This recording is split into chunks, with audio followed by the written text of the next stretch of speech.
Grace to you and peace from God our Father and the Lord Jesus Christ. Amen. Friends, I stand before you today grateful for the 5.5 years that we have spent together.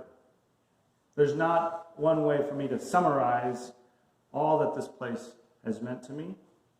There's no catchphrase that I've used in all my time here that I'll sign off with. There's just too much to think about.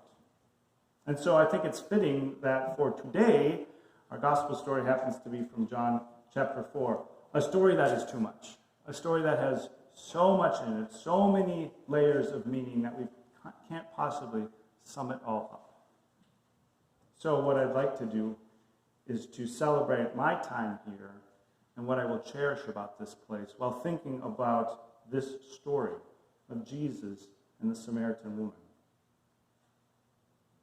Here's a detail that we read right away in today's gospel.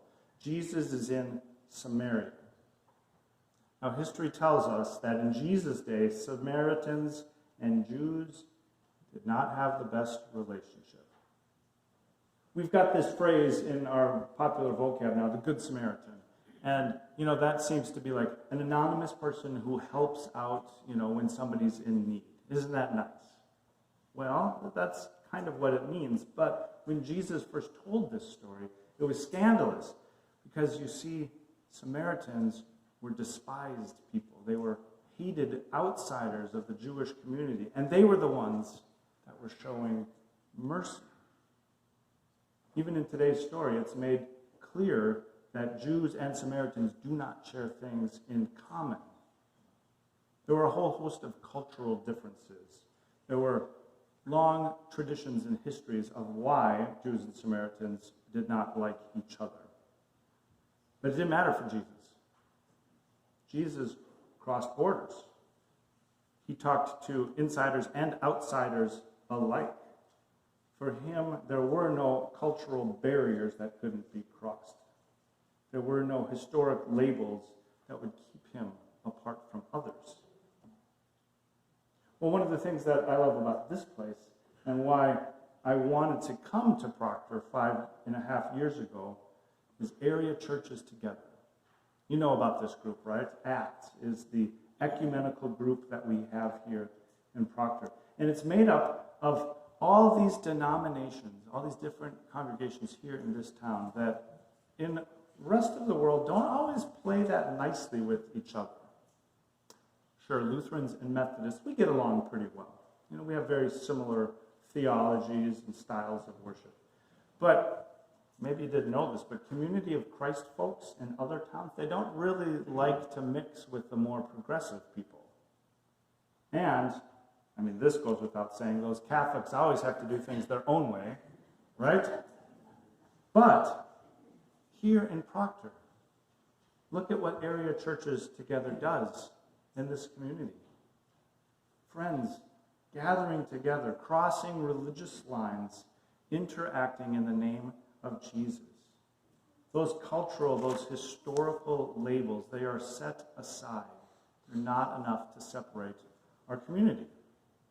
In all of our congregations, there is this tradition of Jesus-like love for the whole community.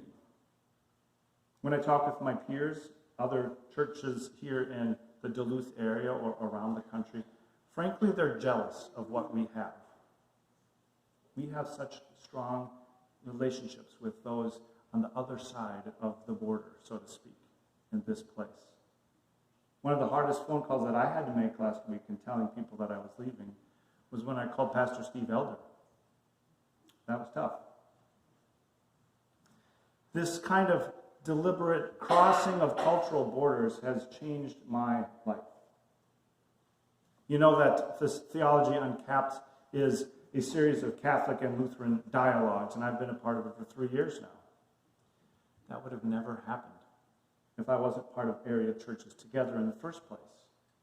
You see, it was in that group where I got to know some deacons from St. Rose, and those deacons invited me to be a part of Theology Uncapped. Like today's conversation between Jesus and the woman at the well, my conversations with ecumenical partners, especially with the Catholics, have continued to grow and deepen my faith and help me to understand a bigger picture of the church. This is true for area churches together, and all of us as we participate with neighboring congregations. Real theological connections are made. Real growth in faith is happening. So thank you. Thank you for being strong Lutherans in this place, strong enough that you can talk with the Methodists and the Community of Christ and the people at the Landing and even the Catholics when we have to. Okay, here's another way that I notice this congregation in the story of the Samaritan woman. In today's story, this woman has this wonderful encounter with Jesus, and she has to tell other people about it. She goes back into her town, and she tells her neighbors, "Come and see a man who has told me everything. Can he be the Messiah?" Her faith is not fully formed. Her faith is not formalized, like she can just list off the Apostles' Creed or something like that, right? She doesn't have all the answers down pat. She even seems to still be questioning what she's feeling about Jesus. Can he be the Messiah? But she has had such a remarkable experience with him that she is compelled to tell others about it and to bring them back to Jesus. You might not think that little United Lutheran Church here is the best organized machine when it comes to social outreach or any of the other things that we have going on to get the message out. Over the years, committees have lost members. Things that used to automatically happen have kind of fallen away. You might look longingly at some of the bigger congregations down the road in Duluth and say, well, they've got their act together, but we certainly don't here. But you know what? This place is sharing the good news. This place is inviting others to experience the love of God made known in Jesus Christ. You're like the Samaritan woman, ready to tell others about the authentic things that have happened in your life. Maybe not in the most organized way, but you tell it. Theologian Frances Taylor Gensch writes this in her great commentary about our passage on the Samaritan woman. She writes, "Faith that is tentative, full of questions, not yet fully mature, can bear witness and do so effectively." Friends, it's happening throughout this congregation. Here's an example. Our children and our youth, their fledgling experiences with God are still enough to get them to share their faith and to tell others about the experience. I know I've shared this story before, but it's worth saying again. It's worth remarking on how this place is sharing the gospel. After my first summer here, a summer that had free day camp for all the children of Proctor, that fall I was at Bayview Elementary picking up one of my boys from school or something like that. And while I was in the hall, some elementary girl ran up to me. She gave me a big hug, and then she told her friend, "That's my pastor." Well, I looked at this kid. I had no idea who she was. I couldn't quite place her, right? She doesn't come to church, even today, here. Her family doesn't come to church. But I recognized that she was part of day camp over the summer. She had been here, and she had this interaction, this experience that was so powerful that she remembered that deep down, and she was ready to tell others about it. This is the kind of thing you guys do too. You are the ones who are spreading the gospel. I mean, I get to stand up here and talk to you for a while once a week, right? That's kind of an important job that I get to do. But more important than that is what you do when you leave this place. What you say to others about this congregation, about your faith, and about how you see God active in your life and in the world. It might be tentative. It might be insecure, the kind of things that you say. But you're telling those stories. Your evangelism is come and see what's going on. And look at the results. I look out on this congregation and I see people who are here because somebody invited them. somebody said, come and see what we're doing at United. We've got some good things going on here. And people show up.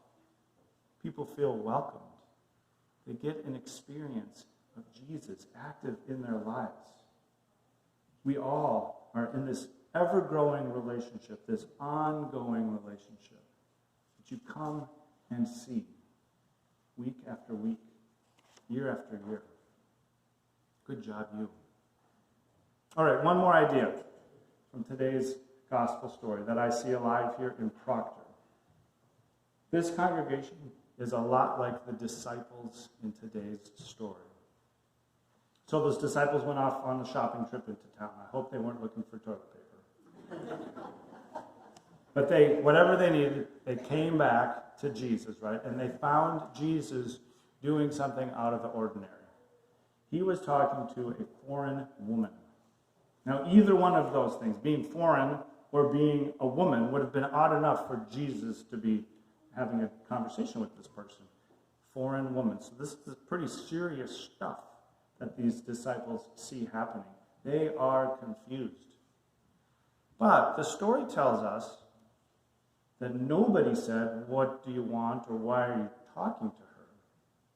For these disciples, they felt confusion, yes, but they still had faith in Jesus, and they went along with it. I know that we have faced plenty of confusing times in my years here. There have probably been more times than I even know about where you've thought to yourselves, what is Kowitz doing now? What is he thinking? Is this really happening around here? I'm not trying to claim to be Jesus in this scenario here. I'm working as hard as I can as well to be faithful to where God is leading me. But sometimes my leadership here has been confusing, and I know this. Remember that time that I turned all the pews sideways? You went with it. You went with it, right? I've looked back through my notes as I'm preparing for the next pastors to be coming in. And I find that in 5.5 years here, we've changed our worship setting 16 times. That's a lot of change. That's a lot of change. But you've been doing a good job on that, right? And don't even get me started on the Bethlehem and Emmanuel consolidation. Talk about confusing times. Talk about, are we really doing this? Is this really what's happening? And like disciples that you are, you've said, okay, God, this is strange, but we're going to follow you. We're going to do this. We're going to see where you lead. All of us are here today, myself included, and we're on the verge of yet another confusing situation. What's going to happen in this congregation? What's going to be challenges that we face? Where is God leading us? And on top of my transition out, we're all dealing with the coronavirus and the way that has completely changed our social interactions, our life of gathering together. We have deep questions. We have faithful questions that we don't know about. Sometimes it's like we're those Israelites in the wilderness saying, why are you testing us, God? Did you lead us out here to die? But we follow. We follow like the Israelites followed Moses, like the disciples followed Jesus.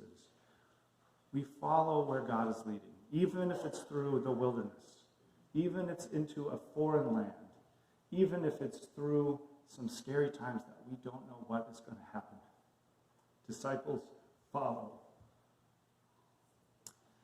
Good job, you, because you keep following. You keep going where God is leading you. Keep it up. Because we know that Jesus is the Savior of the world.